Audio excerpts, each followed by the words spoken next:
Hello जी, मैं हूं तस्खीर और इस वीडियो के अंदर मैं देखने वाला हूं एक और क्रिक कॉमेडी का एपिसोड लेटेस्ट, जिसमें कुछ खबरें हमें सुनने को मिलेंगी शाहीन अफरीदी से रिलेटेड।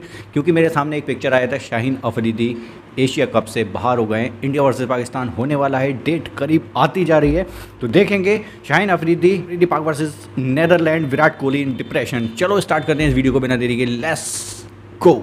दोस्तों बहुत बहुत मुबारक हो आपको। हम लोग जो है वो माइटी नीदरलैंड्स के ख़िलाफ़ 3 ODIs जीत चुके हैं। नहायत ही जुलाबी किस्म की परफॉर्मेंस थी, जिसके अंदर से 2 मैचेस तो बिल्कुल ऐसे थे कि वो जीत सकते थे। यानी कि 2 मैचेस जीत के ना सिर्फ ये कि वो एक अपसेट कर सकते थे, वो सीरीज़ भी जीत सकते थे। हमारे लोग कहते रहे कि हमारी बेंच स्ट्रेंथ जो है उसको हम लोग यूज़ नहीं कर रहे, उसको खिलाएँ टीम के अंदर। हम ऐसी टीमों के ख़िलाफ़ ही अगर उनको नहीं खिलाएंगे तो फिर कब खिलाएंगे। तो न्यूज़ ये है कि हमारे पास बेंच स्ट्रेंथ है ही नहीं। तीसरे मैच के अंदर हमने अपनी बेंच को आजमाने की कोशिश की तो हमें पता चला कि वो खाली बेंच ही है, बेंच के ऊपर कोई टैलेंट तो नहीं है। तीनों के तीनों मैचेस के अंदर अल्हम्दुलिल्लाह पाकिस्तानी टीम के ऊपर ही प्रेशर था। तीसरे ODI के अंदर 140 के ऊपर हमारे 5 आउट हो चुके थे, यानी कि हमारा जो पूरा टॉप ऑर्डर था वो के वापस जा चुका था। उसके अंदर भी कोई 80 रन जो हैं उस वक्त बाबर आजम के थे। सारी सीरीज जो है वो बाबर आजम ने और मेरा ख्याल में ये नसीम शाह ने बचा ली थी, नहीं तो हमारे तो ना मुंह दिखाने के काबिल नहीं छोड़ा था हमने। और हम इस तैयारी के साथ जा रहे हैं एशिया कप के अंदर। फिर अल्लाह का शुक्र है कि हमारी इज्जत जो है वो बच गई है। कोई इसके ऊपर इतना बड़ा तमाशा नहीं मचा जो कि मच सकता था अगर हम इनसे हार भी जाते। इसके ऊपर हमें बहुत बहुत शुक्र करना चाहिए। अच्छी बात यह है कि नसीम शाह को ODI के अंदर रख लिया गया। मुझे अब तक ये समझ नहीं आ रही कि इसको पहले क्यों नहीं हमने रखा हुआ था। टेस्ट के अंदर सीधा छोटे बच्चे को 15-16 साल के बच्चे को हमने डाला हुआ था और ODIs के अंदर हमने इसको यूज़ नहीं किया हुआ था। तो शुक्र है कि वो नज़र आ गया। अब वैसे भी जब शाहीन चला गया है तो कोई ना कोई तो हो जिसके ऊपर कुछ तो बंदा रिलाय कर सके, क्योंकि हमारी तो बॉलिंग अटैक इस वक्त है ही नहीं। सिर्फ एक तकल्लुफ रह चुका है हमारा जो बॉलिंग अटैक है ना, तकल्लुफ। बाबर ने तीनों मैचेस के अंदर 50 से ज़्यादा स्कोर किया। इनफैक्ट लास्ट जो मैच था उसके अंदर 90s में वो आउट हो चुका था और बेहतर ही है कि उसने सेंचुरी नहीं मारी। नहीं तो फिर बाद में लोग जो इसको यही कहते हैं कि ये छोटी टीम्स के ऊपर सेंचुरीज मारता है, भूल जाते हैं कि उसने सब बड़ी टीम्स के ऊपर ही मारा हुआ है। तो बेहतर है यहाँ पर जो है वो अपनी एवरेज बेहतर करता रहे और रिकॉर्ड्स के अंदर भी रहे, और जो बड़ी टीम्स हैं उन्हीं के अगेंस्ट सेंचुरी मारो भाई। खैर जी, एशिया कप की सबसे बड़ी खबर अभी तक तो ये है कि शाहीन शाह अफरीदी जो है वो इंजर्ड हो चुके हैं। अब मैं पूरी अपनी पुरानी वीडियोस जो है वो निकाल तो नहीं सकता हूँ, और आप लोग भी जब मेरा ख्याल में जब मेरे पे कोई जूत मारनी हो, कोई जूते मारनी हो, तो लोग जो है वो पिछली वो 400 पुरानी जो साल वीडियो है वो भी कहीं से निकाल लेंगे। लेकिन इसके अंदर भी कोई बंदा निकाल दे जिसके अंदर मेरा ख्याल में कोई मैं 6 दफ़ा मेंशन कर चुका था। मैं 1-1.5 साल से लगा हुआ था कि यार इस भाई को थोड़ा सा रेस्ट करने दो। ODIs इसको खिलाने, टेस्ट इसको खिलाने, T20 इसको खिलाने, हर छोटी टीम बड़ी टीम हर टीम के अंदर लीग क्रिकेट ये अलग खेल रहा है, उसके अंदर भी कप्तान बना हुआ है। भाई इसको थोड़ा सा रेस्ट दे दो, क्योंकि ये एक हमारा बंदा है, एज भी इसकी थोड़ी, ऊपर से फास्ट बॉलर है यार।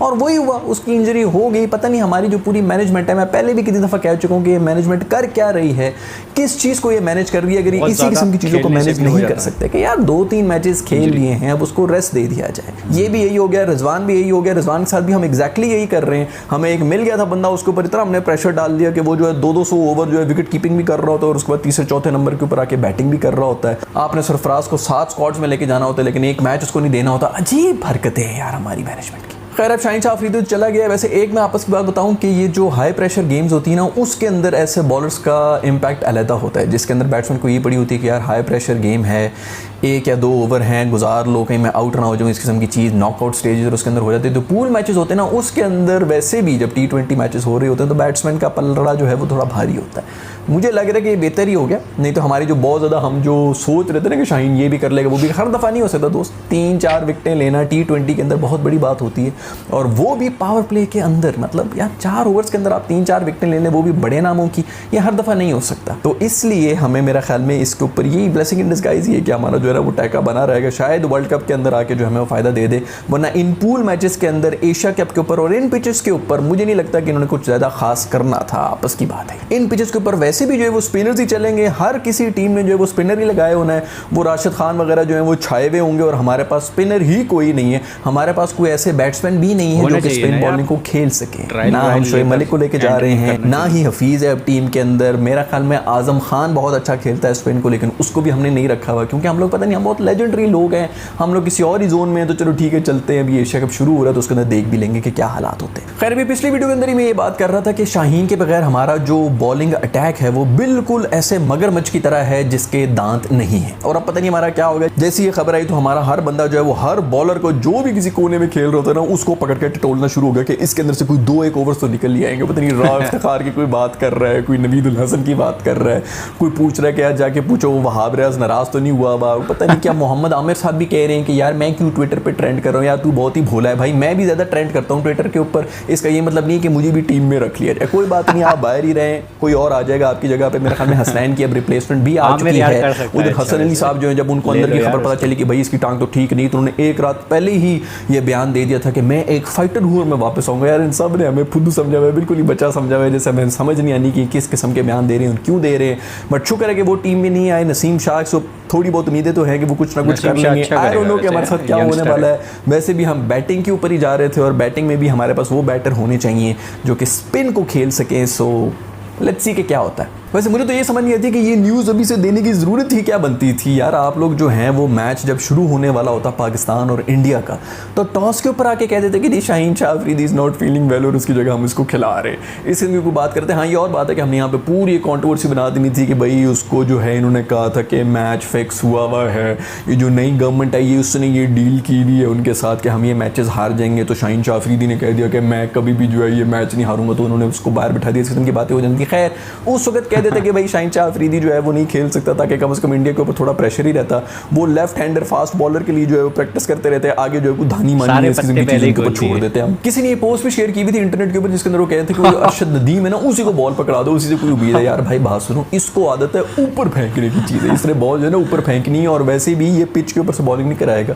इसकी बॉल को कारआमद साबित करने के लिए ना इसको स्टेडियम के बाहर से जो है वो बॉल देनी पड़ेगी, वहां से फेंकेगा तब कहीं जाके जो है वो विकेटों में बॉल लगेगी। खैर वो नेदरलैंड्स का जो चश्माटू बॉलर है उससे पूछ लेना चाहिए यार, उसी को पासपोर्ट वगैरह दे दो, उसको कह दो कि यार तुम हमारे लिए खेल लो, क्योंकि अपेरेंटली वो हमारे टॉप ऑर्डर के ऊपर तो दुनिया का सबसे बेहतरीन बॉलर बना हुआ था। हर मैच के अंदर ही उसने हमारा टॉप ऑर्डर जो है वो बिल्कुल नचाया हुआ था, तो इसी को यार खिला लेते। मुझे तो ये समझ नहीं आती है कि हमारे जो फिजियो वगैरह होते हैं जो टीम के साथ लगे हुए थे वो पिछले इतने महीने से क्या कर रहे हैं। ये इंजरी तो उसकी मैं की 1.5-2 महीने पहले की हुई है शाहीन शाह अफरीदी की, वो भी फील्डिंग करते हुए माशाल्लाह। और अब जो है वो अब भी पता चल रहा है इनको कि नहीं तो बहुत सीरियस है, मेरे ख्याल में वर्ल्ड कप तक जाएगी ये इंजरी, तो इसको रेस्ट ही दे देते यार। मेरे ख्याल में केएल राहुल का कोई मसला है जिसका उन्होंने इंडिया वालों ने उसको जर्मनी भेजा हुआ है जहाँ पे उसका इलाज भी हो रहा है, रेस्ट भी हो रहा है, ट्रीटमेंट हो रही है। हमारा बंदा जो है वो टीम के साथ साथ हर जगह फिर रहा है, सैर हो रही है, झूले हो रहे हैं, पता नहीं क्या हो रहा है। ये किस किस्म के फिजियोज हैं यार, ये अभी भी ये कब चेंज होगा हमारा सभी माइंडसेट। खैर हमारे जो है ना ये बुरी नीयत जो होती है उसकी वजह से ये सब कुछ होता है। मुझे पता है कि जब बुमराह आउट हुआ तो पाकिस्तान के अंदर बहुत ही जो है वो जश्न मनाया जा रहा था कि बुमराह आउट हो गया, बुमराह आउट हो गया। तो हमारा जो एक फास्ट बॉलर था वो भी आउट हो चुका है। अभी उसी की बददुआएं जो कि हमें वापस आके लग गई हैं।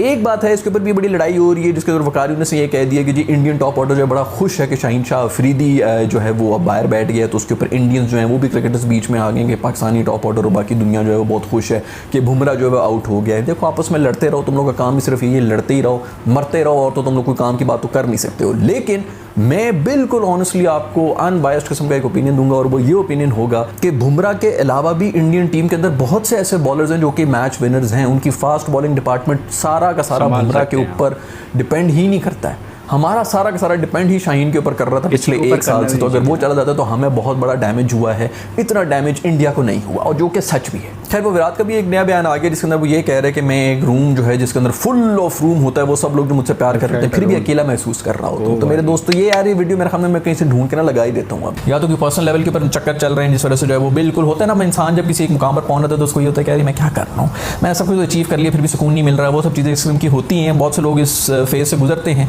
उसके लिए इस मुकाम पे जाना भी बहुत ज़रूरी है, क्योंकि हम लोग तो नीचे देख के कह रहे थे ना वाह भाई वाह क्या ही बात है, इस मुकाम पे हमने पहुंचा। उधर पहुंचे मेरा बंदा होता है वो सोच रहा था कि मैं इधर क्या कर रहा हूँ भाई, मैंने सारी उम्र जो है ज़ाया की। तो इस फेज से शायद गुजर रहा है, इस वजह से इसको ना ही रेस्ट दिया रहा तो बेहतर है, नहीं तो ये और चला जाएगा। इसने जो है क्रिकेट ही छोड़ देनी है। ये जब पिछली वीडियो मैंने बनाई थी जिसके अंदर मैं यही कह रहा था कि इसकी जो ये डाउनफॉल है इसका मतलब सिर्फ और सिर्फ गंदी फॉर्म नहीं है, ये कुछ डीप रूटेड इशूज़ हैं। जब इंसान जो है वो पूरी दुनिया, जब हम बताया जाता है ना कि हम ये बन जाएंगे, हम वो बन जाएंगे तो हमें सुकून मिलेगा, फिर वो बन जाएंगे, टॉप के ऊपर चले जाते हैं तो वहाँ पर जाकर आपको पता चलता है कि यार ये सुकून तो फिर भी नहीं मिल रहा हमें जो कुछ बताया जा रहा था। जब आप पूरी दुनिया के टॉप पे पहुंचते हैं ना तभी जाके आप देखते हैं कि ये मैं कर क्या रहा हूँ यार। आप अपनी लाइफ को क्वेश्चन करते हैं। उस वीडियो में मैंने यही जिक्र किया था कि भाई ये मिड लाइफ क्राइसिस से जा रहा है और ये कुछ डीप रूटेड इश्यूज़ हैं, डिप्रेशन के मसाइल हैं ये, जिसके ऊपर लोग हंस रहे होते हैं। गोरे स्पेशली इस किस्म के मसाइल को मिड लाइफ क्राइसिस कह देते हैं और फिर उसके ऊपर जो हंसना भी शुरू होता है, उसको मजाक भी बनाया जाता है कि ये तो पागल हो गया बेचारा मिड लाइफ क्राइसिस से जा रहा है। उसके बाद फिर कहते हैं नहीं सब कुछ भूल जाओ, जो वापस रेस में लग जाओ, रेस में लग जाओ। ये बॉय इसी चीज़ से गुजर रहा है, ये डीप रूटेड किस्म के इश्यूज़ हैं और इसके हल जो है वो कहीं और ही मिलते हैं, लेकिन उसके बारे में मैं इस वक्त बात नहीं कर सकता इस वीडियो के अंदर। खैर सही है, अगर पाकिस्तान के खिलाफ परफॉर्म कर लेगा तो फिर दोबारा उसी रैट रेस के अंदर जो है भागना शुरू हो जाएगा कि हाँ मैं वापस आ गया हूँ और सब चीज़ें बहुत अच्छी होगी होनी। इसका हल सिर्फ यही होता है इन लोगों के पास कि बस अपने आप को जो है ना वो सोचने पर मजबूर ही ना करो, इस बारे में सोची मत कि क्या हो रहा है क्या नहीं हो रहा, बस ठीक है हाँ बहुत अच्छा हो रहा है, सब बहुत अच्छा हो रहा है। रात को सोते हुए जो है कोई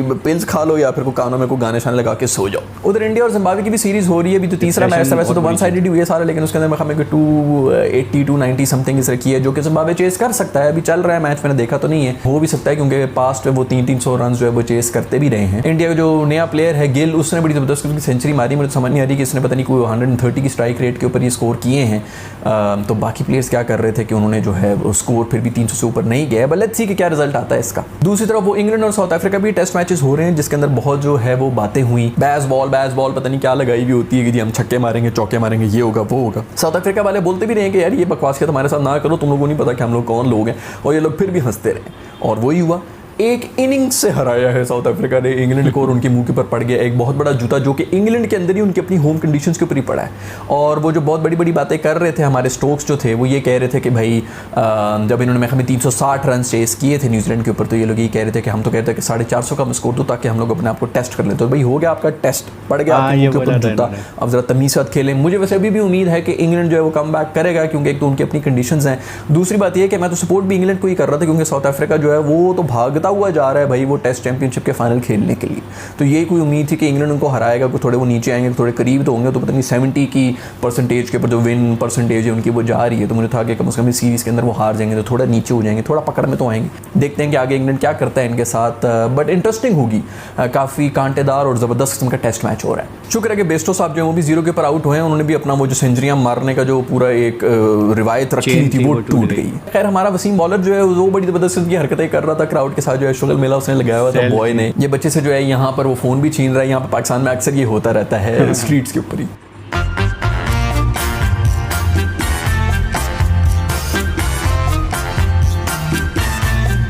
इधर इनसे पूछ रहे हैं कि भाई आप कौन सा शैम्पू यूज करते हैं। मेरा दोस्त पूछ रहा है आप कौन सा शैम्पू यूज करते हैं। शैम्पू? हाँ शैम्पू कौन सा यूज करते हैं।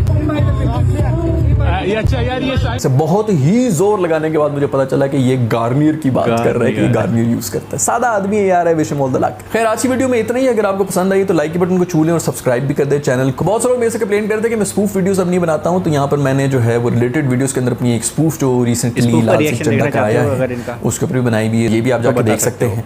और I will see you in the next video, bye.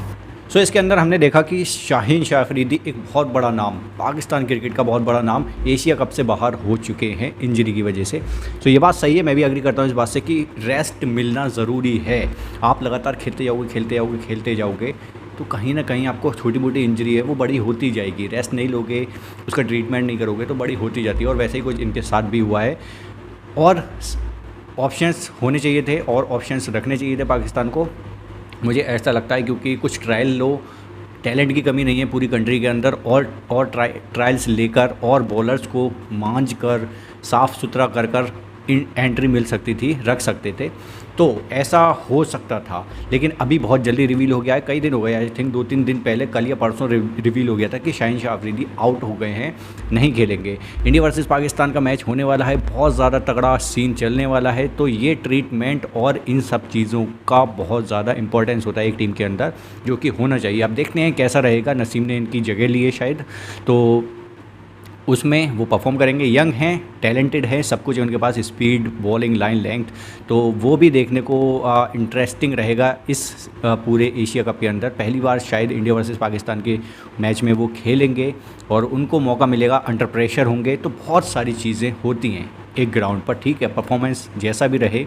होता है, उसके पीछे बहुत सारी चीज़ें होती हैं, कहीं भी कुछ भी हो सकता है, तो वो चीज़ें भी नज़रअंदाज कोई नहीं कर सकता। बाकी इसके अंदर हमने देखा कि पाकिस्तान वर्सेस नीदरलैंड की जो सीरीज़ चली है उसमें जैसे तैसे कर जीत ही लिया है। हाँ, मिडिल ऑर्डर की हमेशा कमी की बात करते रहे हैं, ये भी अरसलान भी और मैं भी करता रहा हूँ कि पाकिस्तान का मिडिल ऑर्डर और ज़्यादा स्ट्रॉन्ग होना चाहिए। बाकी टीम सही चल रही है, अच्छी चल रही है पाकिस्तान की। देखते हैं कि इंडिया वर्सेस पाकिस्तान या फिर पूरे एशिया कप में किस तरीके का परफॉर्मेंस रहता है। इंडिया सबसे ज़्यादा अफसोस की बात है कि कोहली डिप्रेशन का शिकार हो चुके हैं, उनको सबके होने के साथ साथ भी अकेलापन महसूस हो रहा है यार। उस बंदे की लाइफ पता नहीं किन किन रास्तों से गुजरी है। उसने कहा तो है बहुत सारी चीज़ें हुई हैं उसकी लाइफ में, जब कैप्टेंसी उसको छोड़नी पड़ी एंड क्रिटिसिज्म उसको झेलना पड़ा, तो बहुत सारी चीज़ों को उसने झेला है। बहुत ज़्यादा खुश, अग्रेसिव, जोश के साथ नज़र आते थे वो पिच पर, लेकिन अफसोस कि अब वो लाइफ उनकी चेंज हो चुकी है। उन्होंने सब कुछ दिया अपना क्रिकेट को, लेकिन वो बंदा यार बहुत, मतलब उसके लिए बुरा लगता है जब वो डिप्रेशन में है तो भी बुरा लगता है, क्योंकि वो कहीं ना कहीं वो लाइफ जो है सर्किल उसका जो घूम फिर कर उसको क्रिटिसिज्म मिला है इतना कुछ करने के बाद भी, क्योंकि होता है कि मैं ऐसा करूँगा, मैं ये करूँगा, मैं वो करूँगा, उसके बाद मुझे कुछ भी क्रिटिसाइज़ कोई नहीं करेगा, अच्छा करियर रहेगा। लेकिन हाँ, कहीं ना कहीं डिप्रेशन आपको खींच कर दूसरी साइड ले जाता है। तो आई होप कि वो जल्दी से इस चीज़ से बाहर निकले, पॉजिटिव रहें और सब कुछ अच्छा हो उनकी लाइफ में। और फिलहाल इस वीडियो को हम यहीं पर एंड करते हैं। बाकी अपने व्यूज़ कमेंट सेक्शन में बताओ, क्या इंडिया पाकिस्तान के मैच में अभी कंडीशन पाकिस्तान की कमज़ोर चल रही है या टक्कर की रहेगी? कमेंट सेक्शन में बता सकते हो। मिलते हैं फिर नेक्स्ट वीडियो में, तब तक के लिए बाय।